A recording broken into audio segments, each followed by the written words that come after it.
En Corrèze, au lendemain de l'attentat chez Charlie Hebdo, la nouvelle a fait l'effet d'une bombe dans le village de Trégnac. Alors d'abord la situation en face de nous, deux gendarmes qui intiment à toutes les personnes. Les habitants viennent d'apprendre que les auteurs de la tuerie sont deux gamins du village. Les frères Kouachi, Saïd et Chérif, ont grandi dans cette bourgade paisible de 1300 habitants. Chez eux, les villageois n'en croient pas leurs yeux, eux qui ont connu les deux hommes dans leur enfance. Oh, quelle histoire, mais quelle histoire. Qu'ils soient pris par la police et qu'ils soient pris vivants, hein. Tous les villageois ont les yeux rivés sur les chaînes d'infos qui diffusent en boucle le détail des horreurs commises par les deux hommes. Je vous dis que ça fait drôle. Tout le monde ne parle que de ça. Pourtant, chez le boucher, un client ne sait encore rien de toute l'affaire. Ça va? Ça va? Oui, je viens chercher à manger, hein. Ah mais c'est bon. Mouru aux pommes de terre. L'attentat qu'il y a eu là. À Trégnac? Non, à Paris. Ah, mais dans les événements de ce Oui, moment. voilà. Car ça. Ils sont dans une affaire de quoi maintenant là? Terroriste. Ça me surprend quand même. Il y a quelques années, les frères Kouachi étaient des bons copains du boucher. Moi, je les ai connus. Pas connu, Là. Quand j'ai vu la photo, ça rappelle des souvenirs. Football, jouer au foot, on rigolait. C'était un gamin mignon, joyeux, déconneur. Tout ça, c'est Chérif. C'est pas le Chérif qu'on a vu malheureusement à la télé. Ça fait mal de voir ça. Ça fait très mal déjà voir tous ces gens abattus comme ça, de sang-froid. Il y a des familles, il y a tout. C'est énorme, c'est incompréhensible. Pourquoi ces deux garçons au sourire angélique sont-ils devenus des assassins? Comment expliquer qu'ils en soient arrivés à tuer de sang-froid 12 personnes pour de simples caricatures? De la petite délinquance au djihad, de Belleville au Yémen, nous avons reconstitué l'itinéraire des frères Kouachi et de leurs complices, Ahmedi Koulibaly, responsable de la mort de 5 autres innocents. Retour sur 72 heures de traque contre les auteurs d'un massacre.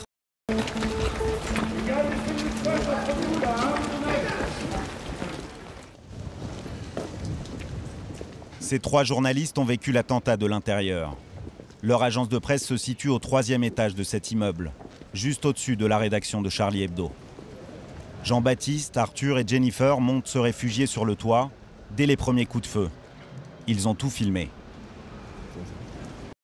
On est tous partis se réfugier derrière ces cheminées accroupies ici, le long, en se disant que s'ils étaient dans l'agence, ils ne nous verraient pas en fait. On était cachés par la cheminée. Baissez-vous, baissez-vous, baissez-vous. Le 7 janvier à 11h30, un de leurs collègues se trouve dans le hall d'entrée de l'immeuble. La voiture des 2 terroristes en fait était située là où sont les 2 policiers. On a un collègue en fait qui était descendu pour fumer une cigarette en fait, et quand il est arrivé dans le hall de l'immeuble, il a entendu un boom. Ça l'a surpris. Il s'est retrouvé face à la porte vitrée qui est la porte d'entrée de l'immeuble, qui est une porte vitrée floue, pas transparente. Et à travers cette porte, il a vu 2 hommes en armes, cagoulés, avec une Kalachnikov. Il nous a dit qu'il avait vu précisément l'arme en fait, et qui mettaient en joue, en tout cas qui pointaient leur arme sur la personne chargée de la maintenance, le gardien en fait de l'immeuble, et qui disait c'est où Charlie Hebdo. Car bizarrement, les 2 terroristes ne connaissent pas l'adresse exacte de Charlie Hebdo. Ils entrent d'abord au numéro 6 de la rue Nicolas Appert. Quand ils s'aperçoivent de leur erreur, ils passent au numéro 10. Là, ils tombent sur la dessinatrice Corinne Ray. Sous la menace d'une arme, ils la forcent à composer le code d'entrée du bâtiment. Dans le hall, ils tuent l'un des gardiens et foncent à la rédaction. Une fois dans la pièce, ils demandent qui est Charb, le directeur du journal, et l'abattent froidement avec son garde du corps. Puis ils tirent en rafale sur les personnes présentes. Les dessinateurs historiques du journal, Cabu, Wolinski, Tinius, Honoré, le journaliste Bernard Maris, la psychanalyste Elsa Kayat, le correcteur Mustapha Ourat et Michel Renaud, un invité, tombent sous les balles. Il n'y aura que 2 rescapés, les journalistes Sylvie Vincent et Laurent Léger. Voici son récit. La porte s'est ouverte, un homme a jailli, a surgi dans la pièce. Il était grand, il était tout en noir, cagoulé, et puis des détonations et l'odeur de la poudre, et puis un chaos indescriptible pendant quelques secondes, mais qui m'ont paru à moi très très longues. Ils ont eu, tous ceux qui n'ont pas eu la chance d'être comme moi, placés de façon à pouvoir se jeter dans un coin, et je me retrouve sous cette table derrière, dans une encoignure. Là, je suis complètement figé, quoi. Je ne sais pas quoi faire. Et puis là, il y a des pas. Et donc, il fait machine arrière, et puis il marche dans le couloir, j'entends des pas, et puis tout d'un coup, j'entends qu'il s'adresse à une femme, donc je me dis qu'il y a au moins une survivante, puisqu'il lui dit on ne tue pas les femmes, ou on ne va pas tuer les femmes, je me souviens plus exactement. C'est pas des musulmans, ces gens-là, ce sont des terroristes sanguinaires. Voilà, il faut appeler un chat, et on ne peut pas les appeler autrement. Impuissants, réfugiés sur le toit, les journalistes de l'agence de presse voisine de Charlie Hebdo assistent à la fuite des terroristes. Ils sortent. Et à un échange de tirs avec une patrouille de police à vélo qui passe par là par hasard. J'ai vu les 2 policiers en vélo arriver. Ils ne savaient pas trop d'ailleurs où se diriger. Et j'ai vu les 2 hommes sortir et se mettre face à l'allée qui est là et tirer. Ils sortent. Ils sont là. D'ailleurs, la balle qui a fini là-bas, l'impact dans le pôle emploi. Donc je ne sais pas s'ils ont tiré en l'air à un moment, mais nous, depuis notre toit, on a entendu les balles très distinctement siffler. Ce qui m'a choqué, c'est qu'ils étaient très calmes. Ils marchaient très doucement. Ils marchaient tout doucement. Et ils tiraient en même temps. Je me suis dit qu'ils avaient un sacré sang-froid.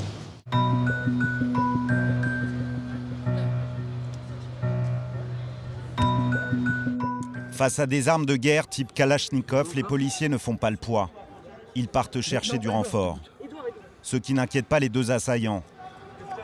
Ils restent même de longues minutes près de leur voiture à crier dans la rue, comme s'ils ne craignaient personne. Les tueurs repartis, des journalistes portent secours aux blessés de la rédaction de Charlie Hebdo. Très rapidement, on a compris qu'il y avait besoin d'aide, il y avait besoin de bras, parce que la rédaction de Charlie Hebdo est étriquée et qu'il y avait beaucoup de meubles et qu'il fallait enlever les meubles pour aider les secours. Voilà, il y avait peu de secours qui étaient là, on entendait les secours qui criaient « il faut plus de médecins, il faut plus de médecins ». Quelle image il vous reste là aujourd'hui? Il vous reste des images ou... Ouais, mais je préfère pas en parler. Il me reste quelques images. J'espère disparaître en quelque temps. Après la tuerie, les 2 assaillants repartent tranquillement. Mais cette fois-ci, les policiers les prennent en chasse. Ils tentent de les arrêter boulevard Richard Lenoir.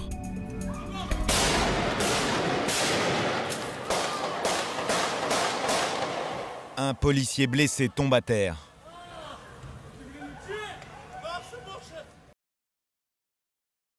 Les terroristes l'abattent sans pitié.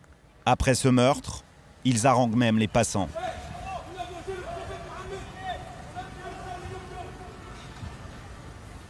Leur cavale reprend tout doucement en direction de l'est de la capitale.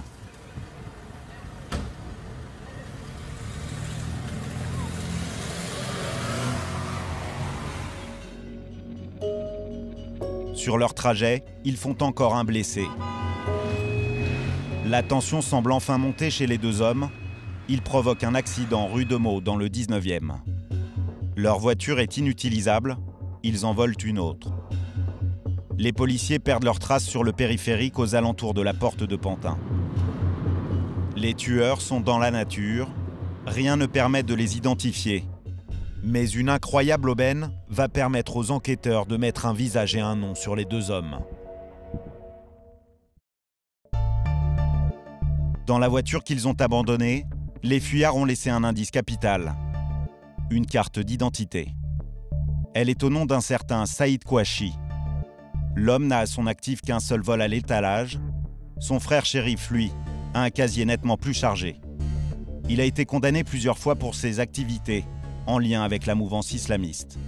Il est identifié comme étant le 2e homme. Mais qui sont vraiment les frères Kouachi?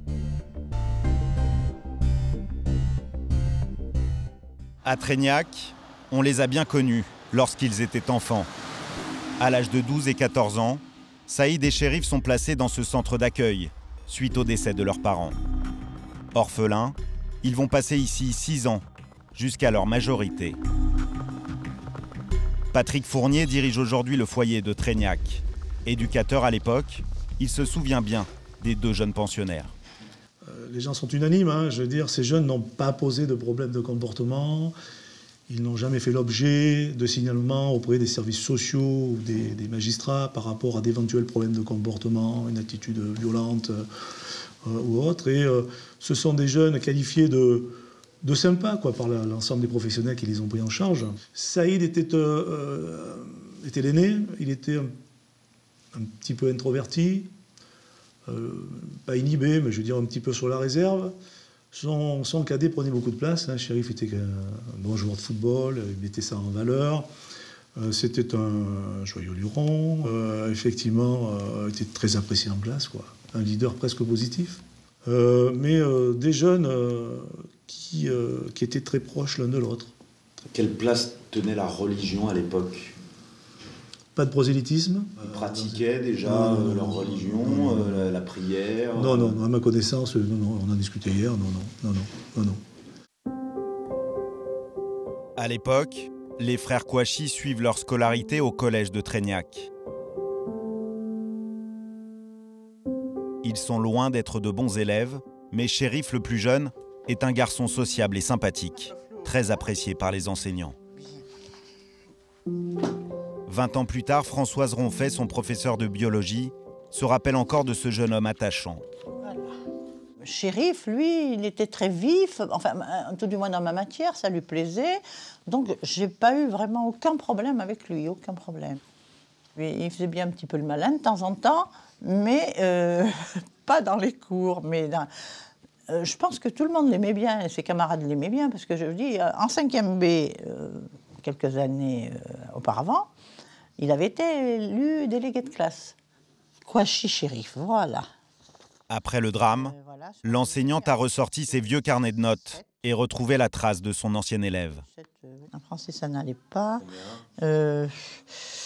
Disons qu'il avait 7,5 de moyenne en français sur l'année. En maths, 9. En anglais, 9,5. Ses résultats ne sont pas brillants, mais le rêve de Chérif est ailleurs. Il veut devenir un grand joueur de football. Alors pour y arriver, il accepte de faire des efforts. Ben oui, parce qu'on lui avait dit, si tu veux faire du foot, aller dans un lycée avec option foot, il faut que tu travailles un peu mieux. Et donc, c'est ce qui s'était passé apparemment. Après le collège, Chérif réussit à intégrer un sport-études dans la région et il ne vit plus que pour le football. Pendant son temps libre, il continue même à s'entraîner assidûment avec son frère dans leur club, l'AS Chambray. Son président, Alain Lascaux, n'arrive toujours pas à croire que l'un de ses gamins est devenu cet homme-là. Ça vous a fait quoi ? Je ne sais pas vous l'expliquer, ce que ça m'a fait.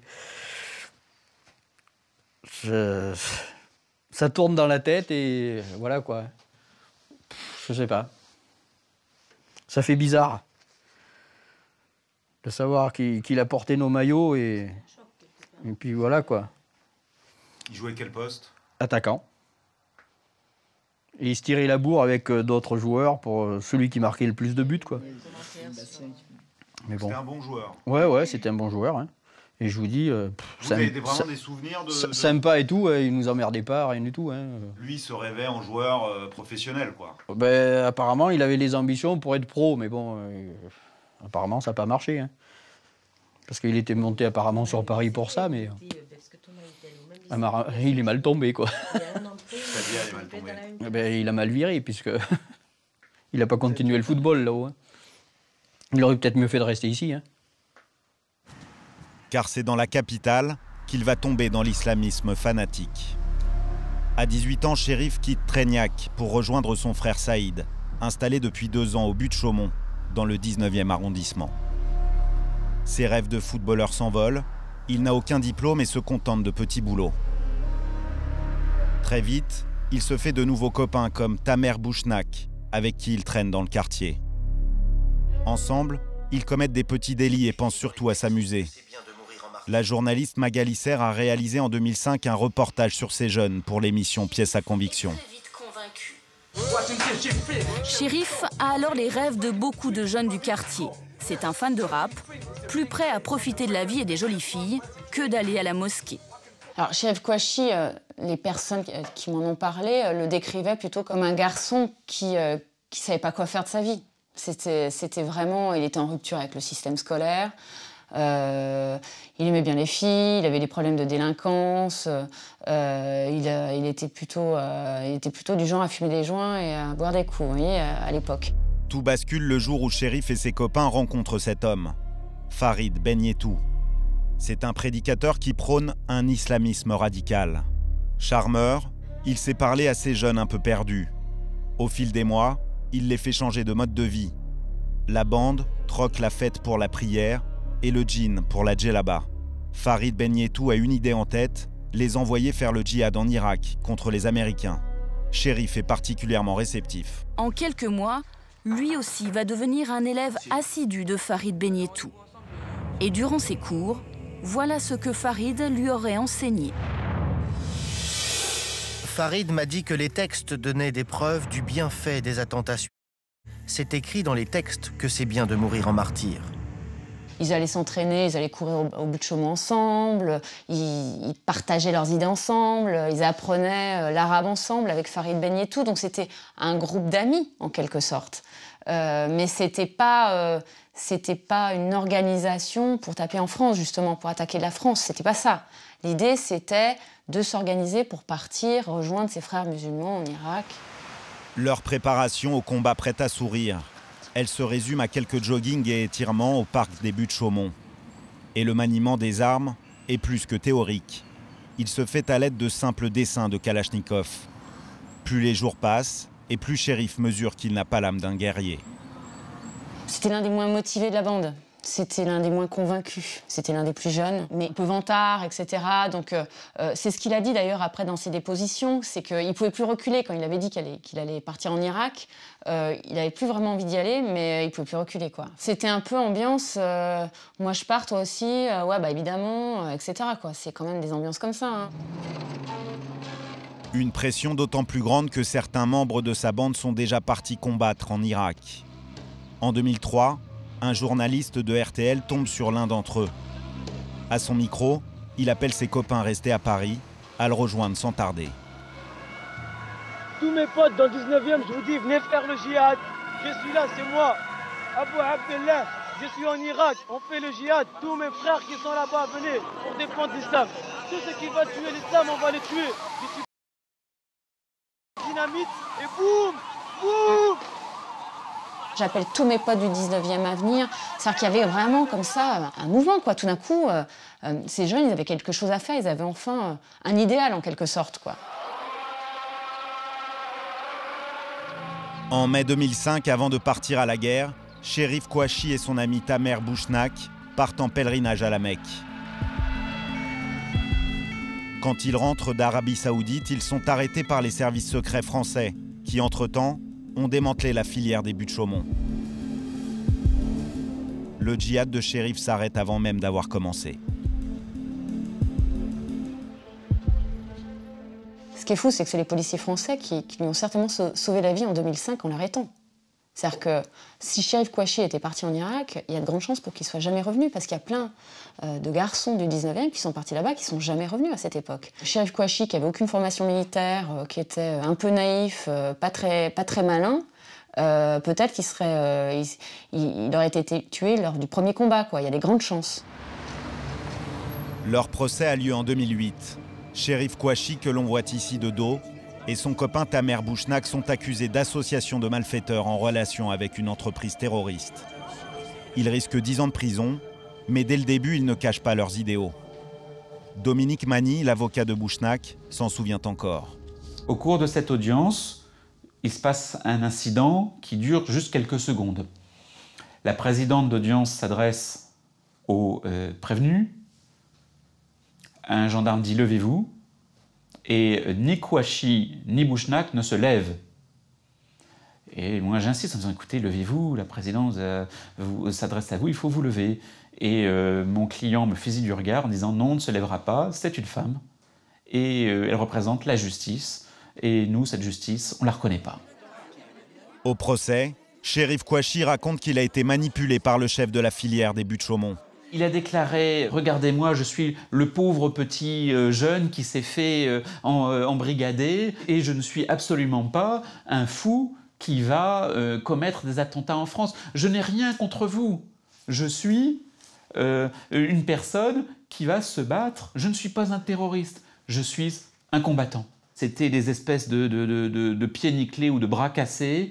Tout le monde a cru. Les services de renseignement, les magistrats, les avocats, tout le monde a cru que c'était des pauvres types. Cherif Kouachi est condamné à 3 ans de prison, dont 18 mois, avec sursis. Et c'est quelqu'un dont on se dit, bon voilà, il a dérapé, c'est un peu un délinquant ordinaire qu'on a utilisé. On n'entendra peut-être plus jamais parler de lui, en tout cas, certainement pas dans la commission d'attentat. Et tout semble prouver que les juges avaient raison. À sa sortie de prison, Cherif Kouachi se fait oublier. Il emménage à Gennevilliers, dans les Hauts-de-Seine, se marie et travaille. Une nouvelle vie, loin de la bande des buttes Chaumont. Le couple s'installe dans cette rue tranquille de la ville et adopte le mode de vie de monsieur et madame Tout-le-Monde. Les commerçants se souviennent d'un homme sans histoire. Il habite le quartier, et puis il vient chez nous aussi chercher son pain. Bon, c'est quelqu'un de sympa, de gentil, agréable si vous voulez. On le voit tout le temps, souriant, agréable, bon contact. Il n'y a aucun problème. Moi, en tout cas, je n'ai jamais soupçonné. Enfin, je ne connais pas ses idées. Ouais. Ça, comme je vous ai dit, on n'a jamais parlé de religion ni de quoi que ce soit.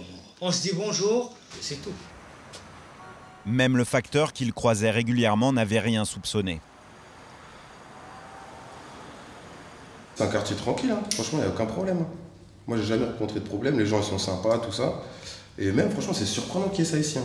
Ce matin, quand je suis arrivé à l'agence et qu'on m'a dit « Ouais, c'est sur ta tournée, c'est un tel », j'ai dit « Bah oui, j'ai dit direct le numéro d'appart. » Donc vous l'avez rencontré, vous l'avez déjà livré? Ouais, j'ai déjà livré. Comme n'importe qui, quoi. C'est pour ça que c'est choquant, quoi. Et comment il est, quel rapport Bah, il n'est pas spécialement froid, pas spécialement avenant non plus, mais bon, bonjour, le colis, tenez, paf, merci, paf, c'est fini.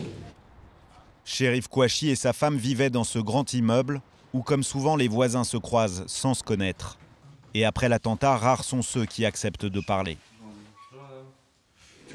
Parfois, il faisait du sport dans les escaliers, montait, descendait. On disait bonjour, c'est tout. Mais je ne sais pas si c'est son nom, je ne connais rien de lui. Le couple habitait au 4e étage dans cet appartement modeste. Depuis plusieurs années, leurs voisins de palier entretenaient des rapports cordiaux avec eux, et pourtant ils les connaissaient à peine. Je sais rien, je sais que c'est un voisin qui pour moi est parfait. Je n'ai aucune espèce de remarque à faire. On se salue, poliment. Il ignore même son métier. Monsieur. Ouais, voilà, vous savez pas. Ah non, il m'a dit qu'il vendait des vêtements sur le rebord de la route, dans les marchés. Est-ce que vous avez vu des allées-venues, des choses un petit peu étranges? Non, discrétion absolue. Discrétion absolue. Absolue. Il ne me laissait même pas rentrer, je ne sais pas ce qu'il y a à l'intérieur. Il ne salue pas les femmes. Ma femme n'a pas droit à un salut, c'est une femme, hein. J'ai rien, c'est une merde. Elle a droit à un salut.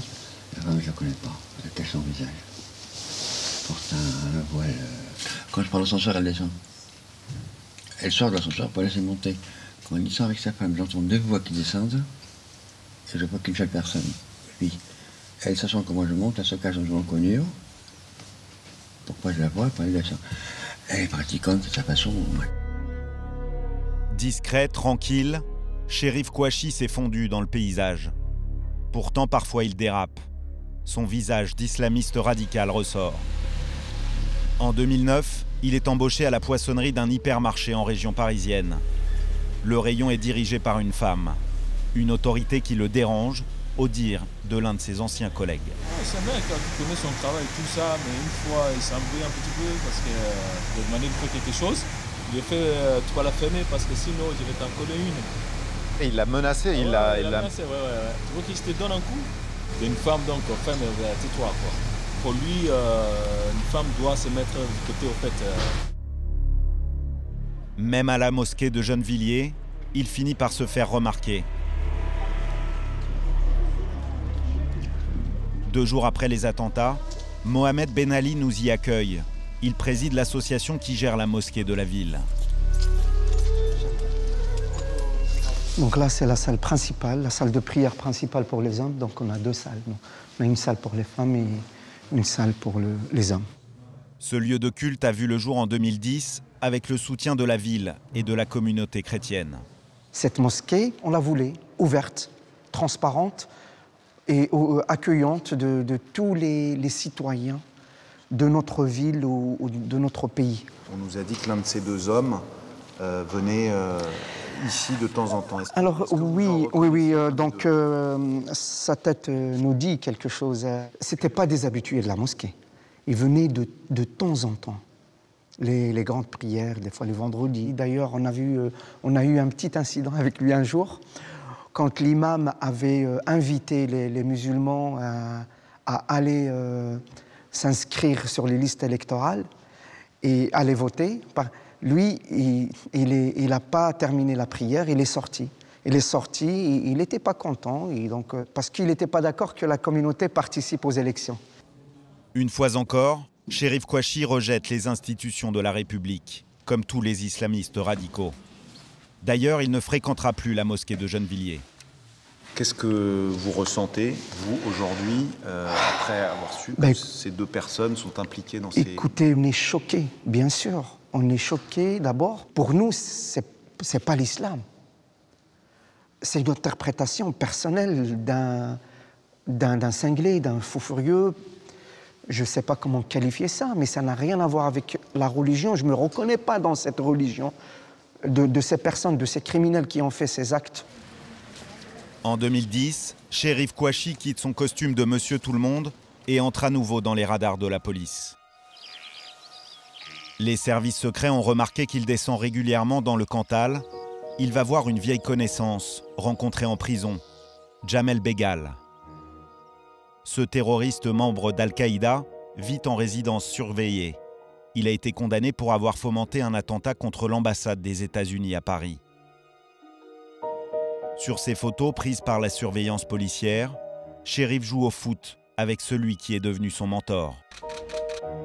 Derrière ces parties de jeu anodines, c'est un projet très sérieux qui se trame.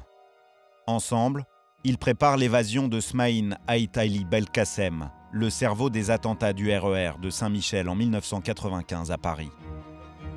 Leur projet échoue, Cherif est à nouveau arrêté. Faute de preuves suffisantes, il est libéré 5 mois plus tard et bénéficie d'un non-lieu. Après cet événement, il reprend sa vie à Gennevilliers. Resté discret jusqu'alors, son frère aîné Saïd quitte la France et rejoint un réseau Al-Qaïda à l'étranger. Spécialiste des filières islamistes, François Bernard Huyghe connaît bien leur pouvoir d'attraction. Apparemment, un des frères aurait été au Yémen. Il aurait pu choisir une autre terre de djihad. Il a été au Yémen et là, en quelque sorte, il s'est fait adouber par les représentants locaux d'Al-Qaïda. Au Yémen, Saïd aurait été formé au maniement des armes par Anwar al-Awlaki, l'un des bras droits de Ben Laden. Il représente la branche dure d'Al-Qaïda, une filiation revendiquée par les frères Kouachi. Pour eux, en se rattachant à ces chefs historiques, ils se donnent du prestige et ils se donnent une sorte de crédibilité religieuse et théologique. Formés chacun à leur manière, Cherif et Saïd Kouachi deviennent 2 bombes à retardement. Ils ne font plus parler d'eux jusqu'à ce 7 janvier 2015. Les terroristes réussissent à quitter Paris. Une vaste chasse à l'homme est lancée, mais moins de 24 heures plus tard, une nouvelle tuerie a lieu, à 2 km seulement de Paris, plus exactement à Montrouge. Vous écartez. Le quartier de l'avenue Pierre-Brossolette est bouclé. Des policiers en tenue d'assaut sont là. Au départ, il n'y a pourtant qu'un banal accident de la route. Cette Clio grise a percuté un autre véhicule. Une policière et un agent de la voirie sont sur place quand une voiture s'arrête à proximité. Un homme en sort et tire sur eux. C'était 8h25, pratiquement 8h, quand on a entendu 2 coups de détonation. Ma femme et moi, nous sommes sortis vers la fenêtre, on a regardé. Et en fait, il y avait le policier qui a été abattu, je crois, qui était debout devant sa voiture. Il y avait un autre monsieur qui courait en habit sombre et qui s'est arrêté juste devant lui, qui lui a tiré dessus à bout portant et qui a continué à courir. La policière stagiaire Clarissa Jean-Philippe, âgée de 25 ans, est tuée sur le coup. L'employé municipal est sérieusement blessé. L'individu s'enfuit mais il est rapidement identifié. Il s'appelle Amédi Koulibaly et a 32 ans. À ce moment-là, la police ne sait pas quoi penser. Est-ce un tireur isolé ou fait-il partie de la bande des frères Kouachi? Amédi Koulibaly habite Fontenay-aux-Roses, dans cet immeuble. Seul garçon d'une fratrie de 10 enfants, il venait jouer au foot de temps à autre dans le 20e arrondissement. C'est au bord des terrains que David Donadei l'a connu. Il est éducateur sportif. Pour lui, Amédi Koulibaly est alors un garçon sympa, mais fragile psychologiquement. C'était un gamin qui était assez, je dirais, charmant, comme la plupart des gamins à cet âge-là, à 15-16 ans, qui aiment le foot, qui aiment les copines, qui s'amusent. Bon, voilà, qu'il n'y a rien, il n'y a pas de signe, je dirais, qui aurait pu nous alerter de ce qu'il a fait, en tout cas, lors de ces dernières 48 heures. Mais par contre, qui était un peu instable. On sentait que c'était quelqu'un à qui il manquait quand même des choses, je dirais une assise familiale. On sentait que c'était un gamin qui était assez perturbé, qui n'était pas assidu dans une chose. Ça veut dire qu'il était capable de venir à un entraînement, de venir jouer au ballon, et après, pendant 15 jours, de disparaître, de revenir. On sentait que c'était quelqu'un qui avait un vide, un manque familial, qui avait un manque d'éducation et qui avait un manque psychologique. On sentait que c'était quelqu'un... Il y avait une souffrance quelque part. À 15 ans, Amédi Koulibaly se fait remarquer pour vol aggravé et recel. Puis en 2004, il braque une banque. Condamné à 6 ans de prison, il se retrouve à Fleury-Mérogis. Il y rencontre Djamel Begal, le mentor de Cherif Kouachi. Les deux hommes sympathisent, à tel point qu'en 2010, sorti de prison, il se retrouve régulièrement dans le Cantal. Koulibaly vient même de temps en temps avec sa femme Hayat, boumedienne. Il s'entraîne souvent au tir à l'arbalète. C'est lors de ses week-ends à la campagne que Koulibaly sympathise avec Cherif Kouachi. De braqueurs, Amédi Koulibaly aurait-il appris avec eux à devenir terroriste? Il semble bien être en tout cas le 3e homme, complice des frères Kouachi que toutes les polices de France recherchent. Mais pour l'instant, sa trace est perdue, tout comme celle des 2 frères. Les Kouachi sont quelque part dans la campagne, au nord de Paris. Ce jeudi matin, les 2 terroristes ont à nouveau réussi à échapper aux enquêteurs, jusqu'à ce qu'ils s'arrêtent à cette station-service.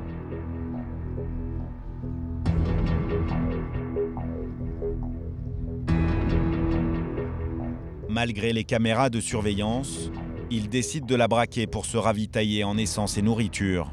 Mais ils ne tuent pas l'employé, qui alerte immédiatement la police. Cherif et Saïd Kouachi ont redonné leur position aux enquêteurs. La traque alors reprend de plus belle, avec des centaines d'hommes. Sur 400 km², chaque village est passé au peigne fin par les hommes du GIGN, du RAID et de la BRI. Ils ont fait le tour de la terrasse, ils sont allés voir au vide sanitaire et après ils sont passés par la terrasse. Ils ont tourné tout autour du jardin, ils sont allés voir derrière la piscine s'il y avait quelque chose. Après il y en a un qui est parti dans le poulailler et puis voilà. Les plus petites routes sont inspectées. L'étau se resserre.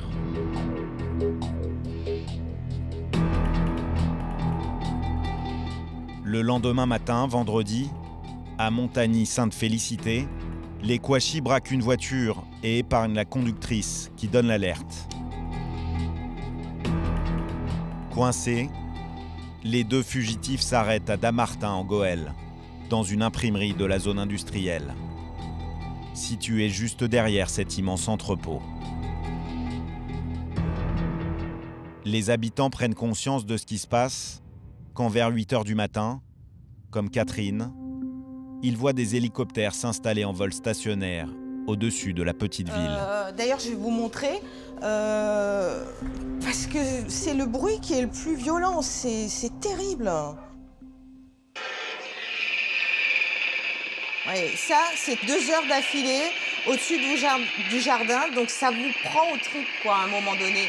C'est la guerre, quoi, c'est la guerre à côté de chez moi, c'est la guerre, qu'est-ce qui se passe? C'est un siège qui s'installe. Car pour la première fois depuis le début de leur équipée sanglante, les frères Kouachi sont localisés très exactement. Ils sont pris au piège. Dans l'urgence, par hélicoptère, des dizaines d'hommes arrivent. La zone est encerclée et sécurisée. Les journalistes commencent également à s'installer. Damartin, en quelques heures, se retrouve au centre du monde.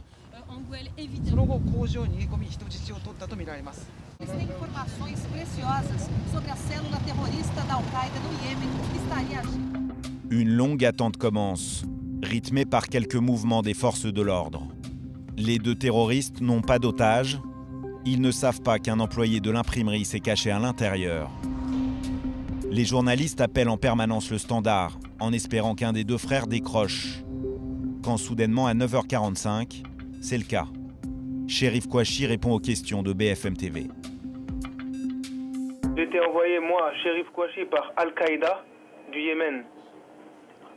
Et que je suis parti là-bas et que c'est Cheikh Anwar Al-Awlaqi qui m'a financé. Rahimahullah. Et c'était il y a combien de temps à peu près? Ça fait longtemps, avant qu'il soit tué. C'est une revendication au nom d'Al-Qaïda au Yémen. Il est presque 13h. Le siège de la zone industrielle continue à Damartin.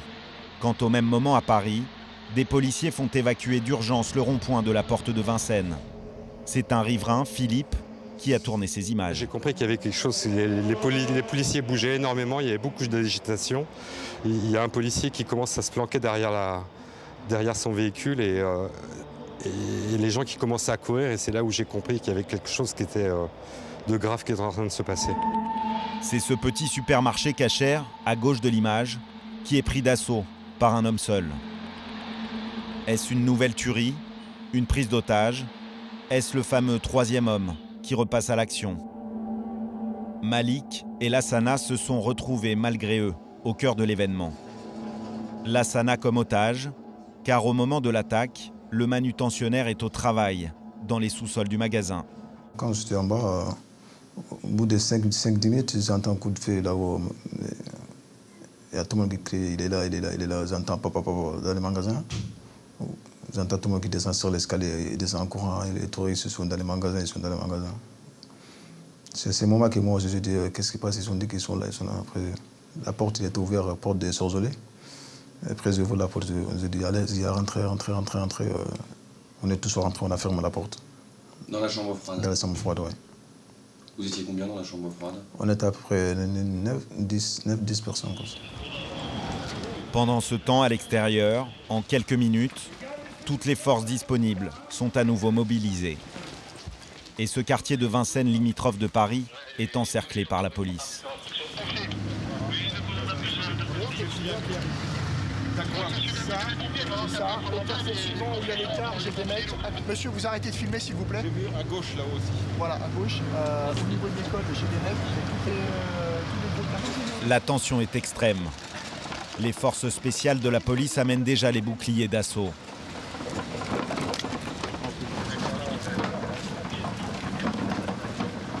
Il y a un collègue là, il y en a un qui se met au milieu. C'est très tendu, d'accord? Voilà. Donc avec les enfants, allez vous mettre à l'abri ailleurs. Et je vous demanderai également, s'il vous plaît, de dégager le carrefour dès maintenant. Merci bien. Il y a tout à l'heure, il y a un couple qui est effondré en larmes, parce qu'elle n'arrivait pas à joindre les membres de sa famille qui étaient dans le magasin ou qui habitaient à proximité. Non, c'est grave. Non, c'est grave. Un deuxième front est ouvert à 40 km de l'imprimerie de Damartin. Le boulevard périphérique est fermé. La police en a la certitude. Le preneur d'otages est le 3e homme, celui de la tuerie de Montrouge, Amédi Koulibaly. Là encore, l'attente commence quand BFM TV reçoit un appel téléphonique. Au bout du fil, depuis le magasin, le preneur d'otages. Est-ce que vous êtes en lien avec les deux frères qui ont fait l'opération à Charlie Hebdo? Oui, on s'est synchronisé pour faire les opérations. Est-ce que vous êtes toujours en lien en ce moment avec eux? Est-ce que vous avez été au téléphone récemment avec eux? Non. Vous êtes synchronisé de quelle manière? C'est-à-dire qu'il y a encore d'autres événements qui sont prévus? Vous avez un scénario ensemble que vous déroulez? Non, on s'est juste synchronisé pour le départ. Ça veut dire quand ils ont commencé Charlie Hebdo, et moi j'ai commencé à faire les policiers. Un peu plus tard, c'est la radio RTL qui appelle le magasin. Quelqu'un décroche, ne parle pas, mais raccroche mal le téléphone. La radio enregistre alors ce que le téléphone laisse entendre, les imprécations de Koulibaly face à ses otages. Moi je vous le dis à vous, vous n'êtes pas très au courant de ce qui se passe. Et ça c'est bientôt fini. Comme moi, pour venir, il y en aura de plus en plus et ils vont être de plus en plus. Donc qu'ils arrêtent. Je leur dirais bien qu'ils arrêtent. Ils arrêtent d'attaquer l'État islamique, ils arrêtent de dévoiler nos femmes, ils arrêtent de mettre nos frères en prison pour rien du tout. Pendant ce temps, Malik reçoit par SMS des nouvelles d'un ami otage, réfugié dans la chambre froide. J'ai pour souvenir quand même des messages où ils avaient froid, où ils étaient inquiets, où ils espéraient que ça aille vite, que ça se termine très vite tout ça, que pour eux c'était un véritable cauchemar qui n'en finissait pas. Pour Lassana, c'est le miracle. Il a réussi à s'enfuir en passant par un monte-charge. À ce moment-là, Koulibaly a déjà exécuté 4 personnes dans le magasin et il détient encore 16 otages. À la porte de Vincennes, comme à Dammartin, le temps passe lentement. Il est déjà presque 17 h. Les enquêteurs tentent de négocier avec les terroristes, sans succès. À 16h57, l'assaut est donné.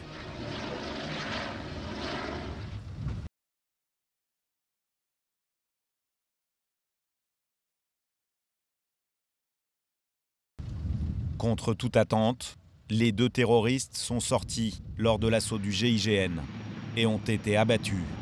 C'est la fin de la cavale sanglante des frères Kouachi. La bataille de Dammartin est gagnée, mais il reste encore celle de la porte de Vincennes. Il est à peine plus de 17 h quand l'ordre d'attaquer est donné. Le blindé de la BRI avance vers l'hypercachère, protégeant un commando. Lassana et Malik sont au cœur de l'action. Je me souviens de ce moment-là où les forces de l'ordre commencent à lancer l'assaut. On était juste en face, à 100-200 mètres, mais ouais, on était ensemble, juste en face. L'assaut est donné sur le supermarché. C'est moi qui ai donné la clé pour qu'il puisse ouvrir la porte. L'assaut est filmé par les habitants. L'assaut est donné sur le supermarché. Le rideau automatique se lève doucement. On aperçoit un corps à terre. Les hommes du raid tentent de pénétrer dans le magasin. Le preneur d'otages ouvre le feu. Les forces de l'ordre ripostent abondamment.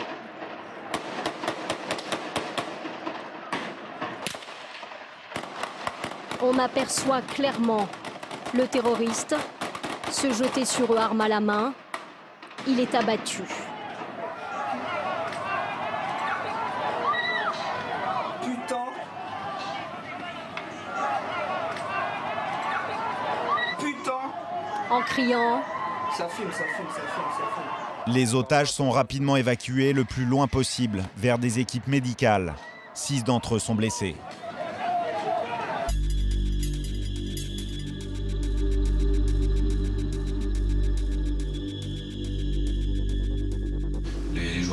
Qu'est-ce qui va se passer? Lassana, l'employé héros, vit une tragédie. Il a perdu son meilleur ami.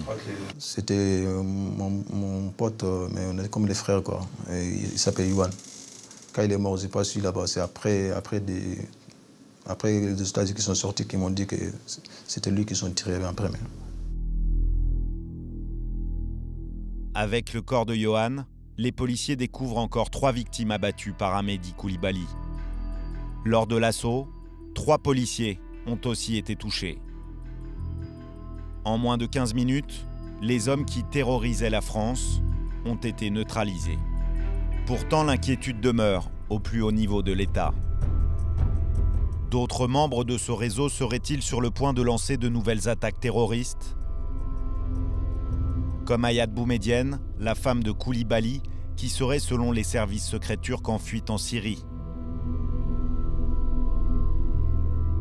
La France est toujours en alerte attentat.